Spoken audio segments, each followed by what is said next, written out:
¿qué tal? Bienvenidos a esta nueva emisión de Diálogo de CGT Español. Un saludo cordial desde Beijing. Juan Minujín es un actor, director y productor argentino de renombre en la industria de cine, teatro y televisión. Recientemente, Minujín ha realizado un viaje junto con un equipo de producción en China que ha descrito como un descubrimiento cargado de emoción e historia. Durante su estancia en el país asiático ha realizado una entrevista con nuestra reportera Li Yu, en la que no solo relata sus sensaciones sobre el viaje, sino que también comparte sus reflexiones sobre el desarrollo y evolución del sector cinematográfico.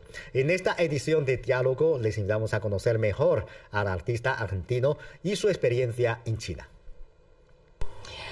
Hola Juan, bienvenido a China otra vez. Esta es la segunda visita a China y hasta ahora, ¿qué diferencias te sientes que la primera visita? Bueno, dos viajes completamente distintos. El año pasado vine al Festival de Shanghai a presentar una película, muy contextuado en eso. Y este año estoy en una experiencia completamente distinta, que es viajando en grupo con una delegación de gente que hace contenidos para redes sociales. Y estamos visitando muchas ciudades, muchas provincias con una agenda de actividades muy intensa, muy interesante. Así que diría que la experiencia del año pasado fue muy interesante en cuanto a conocer mucho a una ciudad, porque estuvimos como 15 días en Shanghai. Y aquí estamos más salteados, pero lo lindo es que en esta experiencia estoy conociendo lugares que difícilmente vendría si no fuera en este contexto. Por ejemplo, la ciudad de Wuxi, o bueno, toda la provincia de Henan, que probablemente no sé si vendría, ¿no? Porque uno en general viene a Beijing o a Shanghai, tal vez a Suzhou o a Hangzhou, pero no mucho más en esta zona. Así que muy contento, muy contento. Mencionaste justamente que hubo un punto muy interesante y también te corresponde a tu trabajo, la base de cine en Wuxi. Sí. ¿Qué impresión te dejó? Me encantó. Me pareció enorme la cantidad de platós que tienen, la tecnología que tienen para hacer cosas digitales de muy alta calidad. Tienen también un plató subacuático. Y tienen un nivel de producción. De hecho, cuando hicimos la visita, estaban grabando varias cosas, desde series de televisión, así que fue interesante poder ver eso, sí. Pero para un actor profesional, o sea, al ver como estas instalaciones, equipamientos en una base de cine, o sea, desde un punto de vista más profesional, ¿qué opinas? Bueno, no fue una visita en la que yo pueda conversar con mucha gente adentro, pero sí los lugares que visitamos me pareció que era algo de una dimensión muy enorme y muy de muy alta calidad para la producción, que me pareció que eran estudios muy interesantes. Y la tercera pregunta es cómo suele percibirse para los cineastas argentinos sobre el cine chino. Por ejemplo, ¿puedes contarnos quién es, por ejemplo, director, actor de China que son más conocidos de Argentina? Creo que hay como dos tipos de cine que se han visto, de cine chino que se han visto a lo largo del tiempo en Argentina, creo. Uno es estas películas más populares, más grandes, más amplias, tipo las películas de Zhang Yimou, que por él lo estoy pronunciando mal, pero el que hizo Héroe, el que hizo la Gran Muralla, las dagas voladoras, etcétera, que es un cine que ha sido muy popular en Argentina. Y después hay un cine más independiente, más alternativo, que circuló más en festivales como Festival de Mar del Plata, Festival de Bafisi, que son los festivales grandes en Argentina. Uno es Wong Kar-wai, que hizo Happy Together, que la filmó en Argentina y la presentó en el Bafisi. Creo que es una de sus primeras películas. Wong Kar-wai además después se hizo muy conocido en el mundo entero, pero en Argentina particularmente. La gente le tiene mucho cariño. Uno de sus actores, Tony Leuen, también es muy conocido en Argentina. en esos círculos, por supuesto. Y está este director que se llama Jia Zhangke, que estrenó varias películas en el Bafisi. Una de ellas es A Touch of Sin, algo del pecado, que creo que había ganado Cannes y después se estrenó alrededor de 2012, 2013, 2014. Te diría que eso es un poco lo que circula, o por lo menos lo que yo sé, ¿no? Que circula. O sea, para los profesionales. Para los profesionales. Después está el público más amplio, que son estas películas más de Zhang Yimou, estas películas más históricas también.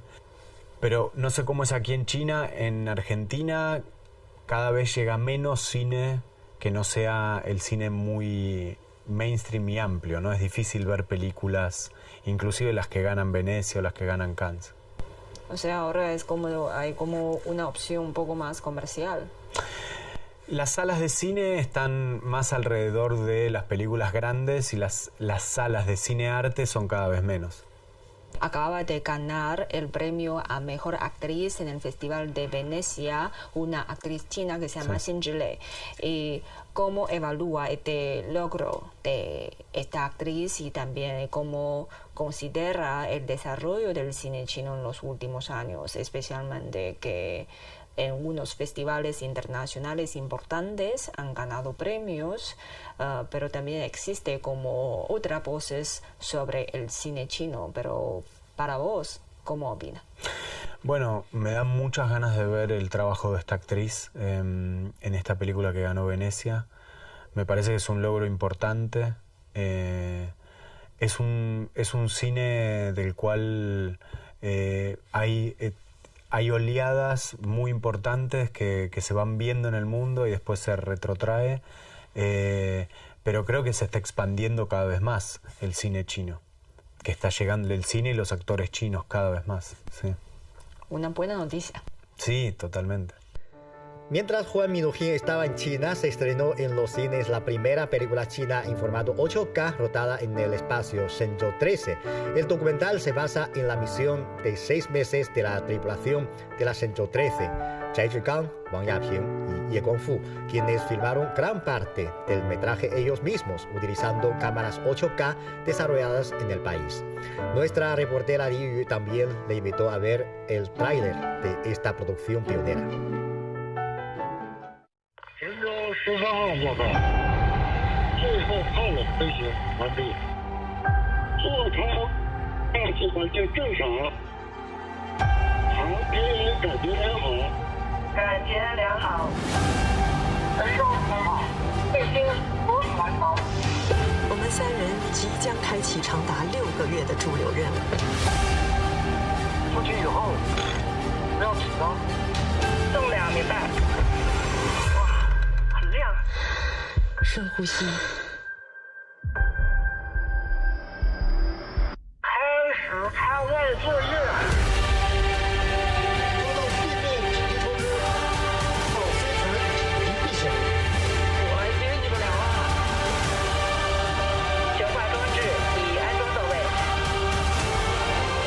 中国航天拼海仍在继续。抬起头。 看看漫天的繁星，我会从你的目光中飞过。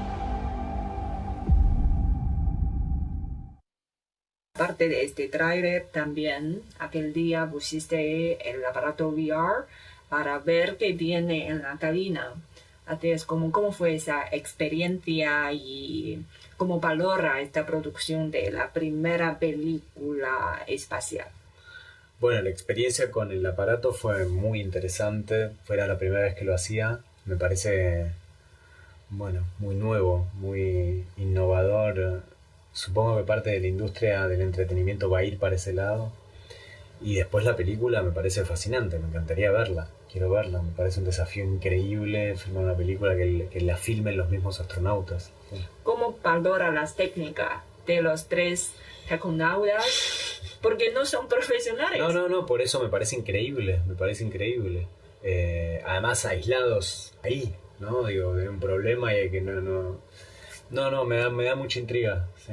Tú sabes, el director cuando explica sobre este proceso tiene que hacer una llamada desde la Tierra. Claro, es impresionante, es impresionante.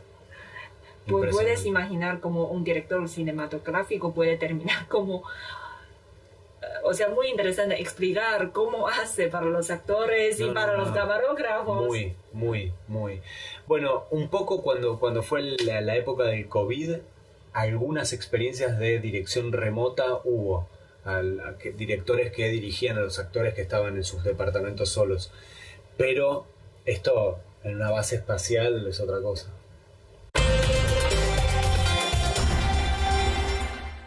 Hace unos días me dijiste tiene interés de coproducir una película con China. ¿Qué tipo de tema de historia quería abordar?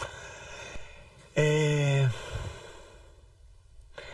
principio es, por un lado es una excusa para volver a China y para estar más tiempo instalado en China, porque me parece un país completamente fascinante, que lo admiro mucho, que me gusta mucho, que me divierte mucho. La gente me parece muy hospitalaria y muy divertida y muy interesante. La historia es la historia de un argentino que emigra a China para hacer negocios aquí en China, como es muchas veces los argentinos que vienen aquí, vienen con alguna idea de hacer un negocio que puede ser un trading de mercadería para mandar a su país, o también están los casos de gente que viene aquí y se instala y pone un restaurante de comida argentina, etcétera. Digamos, es una historia de un migrante argentino que viene a China y es un poco toda la interculturalización que tiene que hacer, todo el aprendizaje que tiene que hacer para entender el mundo chino y poder interactuar con eso, hacer negocios, y en eso obviamente empieza a tener relaciones afectivas con gente de aquí, de chinos y chinas. Entonces ese es un universo que a mí me interesa mucho porque habla un poco de la identidad, del desarraigo, de poder adaptarse a una cultura que es muy lejana a la nuestra, por un lado, por el idioma, por la cultura, por la tradición, y por otro lado es muy cercana, porque hay algo del humor, hay algo de la cierta relajación y cierta desprolijidad que también yo encuentro aquí en la calle. La bicicleta va por acá y por acá, y hay algo de ese desorden que yo lo siento muy latino en un sentido y muy parecido a algunas cosas de Argentina. Entonces me interesa mucho explorar ese encuentro cultural entre un argentino que tiene que empezar a entender el mundo chino. Tú me dijiste, todavía no tiene una película coproducida entre Argentina y China, ¿es cierto? Bueno, es lo que el otro día estaba conversando con una de las personas que están en el Festival de Beijing, y me decía que que en principio no hay coproducciones hechas entre China y Argentina, cosa que me llamó la atención, pero por otro lado, haciendo memoria, yo no recuerdo alguna película que una esas dos. Nosotros en Argentina, por el tipo de estructura que tenemos para financiar películas, hacemos muchas coproducciones, mucho con Europa, pero también con Colombia, con Brasil, con México, o sea, también con países de la región. Pero no conozco un caso con, no sé, con Asia, pero particularmente con China no está, así que por ahí somos la primera película nosotros. O sea, es su objetivo. Es nuestro objetivo. Pues hablamos mucho de las posibilidades de coproducción, pero tenemos que confesar, tenemos como unas barreras visibles, por ejemplo, diferencias de idiomas. Pero aparte de este tipo de barreras como idiomas, a su juicio, para los cineastas entre China y Argentina, ¿qué más dificultades tal vez menos conocidos o un poco invisibles que existen para los intercambios y las cooperaciones que nos toca superar? Es una muy buena pregunta. No tengo mucha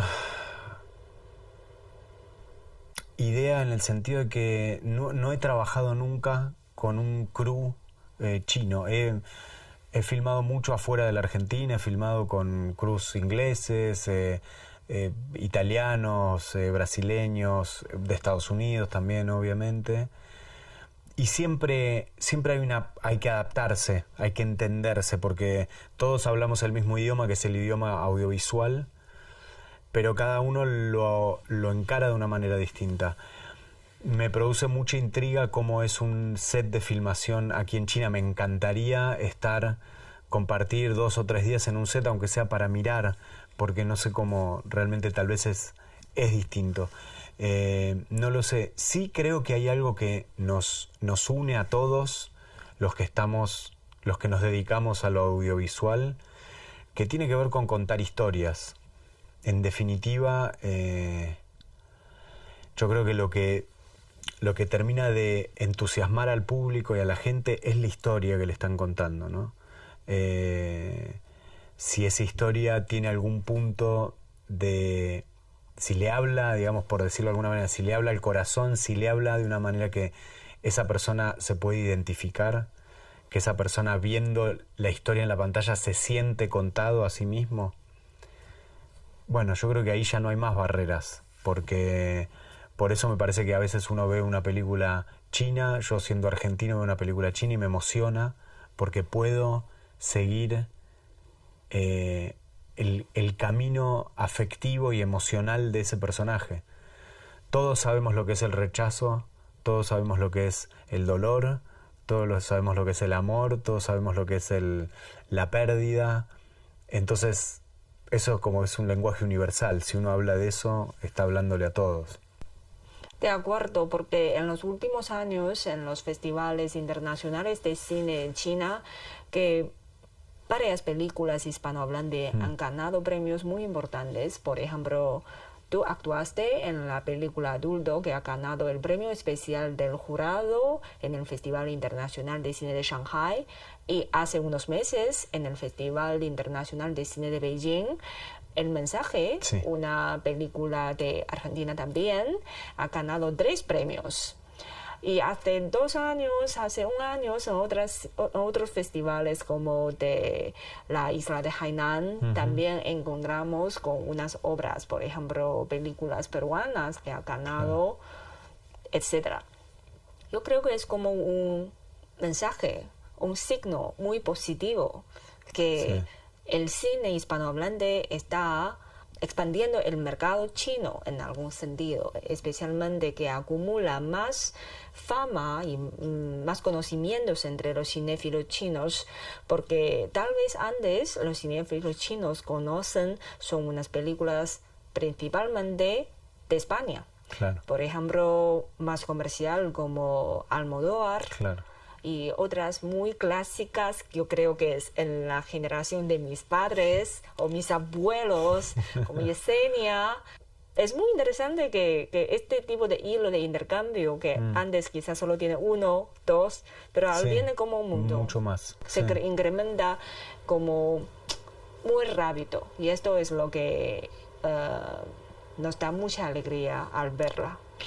No, y para nosotros también es muy interesante poder venir a presentar películas a culturas que son en principio tan diversas y tan distintas.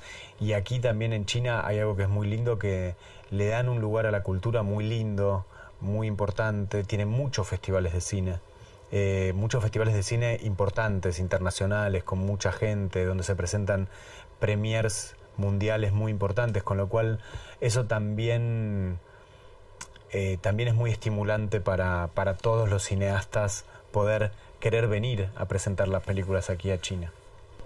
Tú sabes, como los principales 5 festivales, entre los 5, 4, que tiene un nombre, un adjetivo internacional, que en la línea, en el espacio de organizador, puede encontrar un nombre que se llama CMG, el grupo de medios de China donde trabajo yo.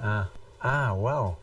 O sea, están muy presentes. Sí, participamos y cubrimos muchos festivales. Bueno, pero eso es muy bueno, por eso digo, eso habla de que hay toda una comunidad que está apoyando el festival, desde la televisión, desde los medios, desde el festival mismo, supongo que tendrá el Ministerio de Cultura, etcétera. Así que eso es muy valioso. Creo que para todos los cineastas es muy estimulante y muy motivante que la manera en que China aborda la cultura y en particular lo audiovisual, porque tienen muchos festivales de cine internacionales, muchos festivales además grandes, de una envergadura importante, el de Beijing, el de Shanghai y otros más que tienen.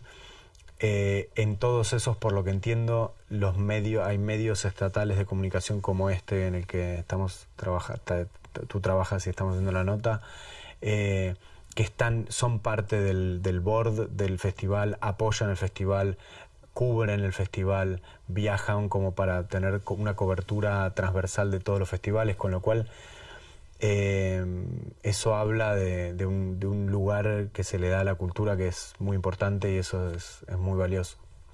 Ahora muchos actores, como frente por diferentes requisitos, empiezan a cambiar su trayectoria desde como una película clásica o telenovela hasta como mini telenovela, que aquel tipo de episodios muy cortos. No sé si ahora es acogido en Argentina o no. ¿Cuán cortos? ¿De minutos?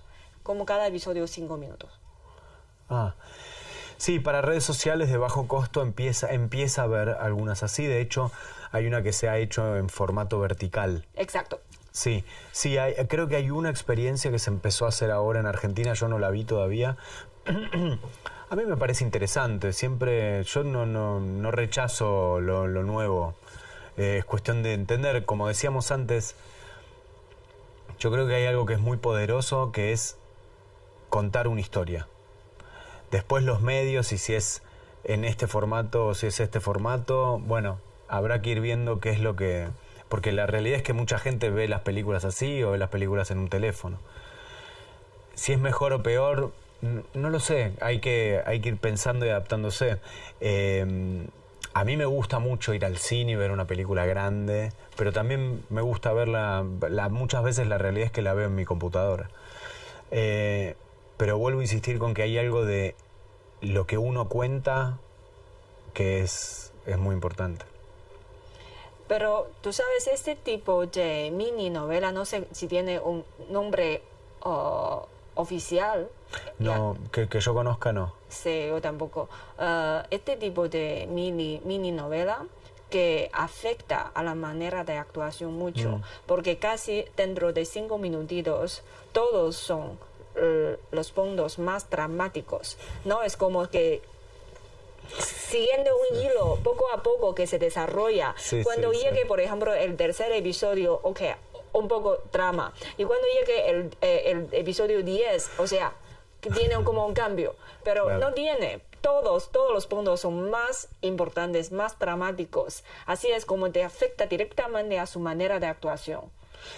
Bueno, a mí eso mucho no me... A mí me gusta ir entrando de a poco. A mí me gustan los silencios, me gusta... De hecho, me mostraban que hay una aplicación directamente que edita automáticamente y saca todos los silencios, que la usan mucho los TikTokers, la usan mucho, entonces para que no haya ningún silencio y entonces todos los diálogos sean rápido, corte.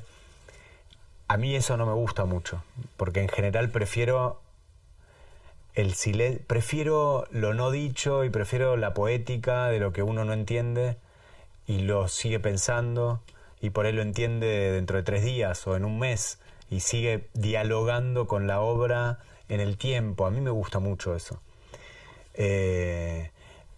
Pero tampoco rechazo lo nuevo. O sea, digo, bueno, si está ocurriendo, algo está por algo está pasando y veamos cómo es. Aprecio su valor y su adaptación. Bueno, yo creo que en Argentina ahora es más común, se discute más sobre invasión, entre comillas, de unas plataformas de streaming como Netflix. Por ejemplo, en este año salió la primera temporada de El Eternauta, o sea que originalmente es como un cómic. Sí. Sí, un cómic muy clásica de Argentina. Y no pude imaginar que interpretó en los escenarios reales, en las calles de Buenos Aires. Así me impresionó mucho, a decir la verdad. Pero, por ejemplo, comparto un ejemplo de un país vecino de China que se llama Corea del Sur. Muchos actores o actrices, después de participar, por ejemplo, en unas telenovelas muy acogidas en Netflix, empezó a actuar en este tipo de telenovela en vez de actuar sus películas nacionales. Así es como antes, hace como una década, el cine surcoreano ha ganado unos premios muy importantes, tanto de Hollywood como en otros festivales importantes. Pero ahora muchos talentosos ya empiezan a recibir, o se interesa recibir más este tipo de actuación por plataformas como Netflix. Esto es un desafío y afecta muy directamente a la producción cinematográfica en Corea del Sur. Claro. No sé si han pasado algo similar en Argentina. En la Argentina ahora actualmente se da una situación muy singular, que es que el Estado ha retirado absolutamente todas las ayudas a la producción cinematográfica. Ha retirado todas las ayudas a cualquier manifestación cultural. Entonces, concretamente ahora, los únicos que están motorizando el espacio audiovisual, para ser honesto, son las plataformas. Es Netflix, es Amazon Prime, es Disney. Ahora, concretamente, digamos, el Instituto Nacional de Cine no está funcionando porque el gobierno ha decidido sacar todas las ayudas. Con lo cual, estamos en una situación muy delicada en este momento, en donde es un interrogante que va a pasar. Yo creo que a la larga va a volver el Estado a apoyar, porque es lo lógico y es la tradición que tenemos en Argentina de una cinematografía que siempre ha tenido. Y tenemos una ley de cinematografía que es muy buena. Lo que pasa es que ahora el Estado el gobierno actual no lo está cumpliendo. Y entonces, yo no creo que yo soy muy positivo con las plataformas. No siento que hagan un daño. Para mí el Eternauta es un buen ejemplo de una plataforma como Netflix, que toma un material muy argentino y lo hace a la manera argentina. No es que porque está en Netflix lo hace de una manera más neutral. Lo hace con buenos directores, con buenos actores. Entonces, en ese sentido, yo no lo veo mal. Mi ideal de cómo tendría que funcionar es que el Estado y el Estado apoye y sea el gran financiador de un montón de películas, y Netflix y Amazon Prime y Disney sean socios del Estado para coproducir diferentes películas. Algunas cosas solo de Netflix, algunas cosas solo del Estado y otras cosas híbridas en conjunto. Bueno, amigos, así concluimos esta emisión de Diálogo. Gracias por sintonizarnos y les invitamos a continuar disfrutando de los programas de CGD Español. Hasta la próxima emisión.